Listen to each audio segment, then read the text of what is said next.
Inson tabiatdan shunday yaralganki, u bir xillikdan zerikadi.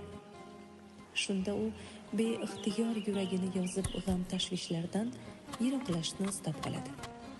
Bunday holat hammada bo'ladi. Shu vaqtda boray deb hech yo'g'i uydan chiqing. Shahardan tashqariga keting imkon bo'lsa. Chunki har qanday safar qalbdan g'amni aritadi. O'y, fikrlar yangilanadi. Tabiat in'omlariga nazar soling. Ne'matlarni his qiling. Ularni shukrini dildan his qiling. Tog'lar bag'rida yaxshi ko'rgan taomlaringizni o'z qo'llaringiz bilan tayyorlang. Muhimi, jarayonni o'zidan rohatlaning. Har lahza bebahodir.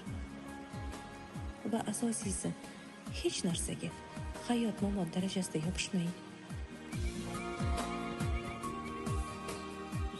Boringiz haqida ko'proq o'ylang. Shunda albatta yo'g'ingizni o'rni o'zi to'ladi.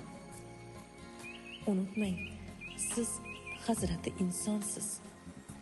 Tabiatni har bir in'omi siz va biz uchun yaratgan tomonidan berilgan ne'matdir.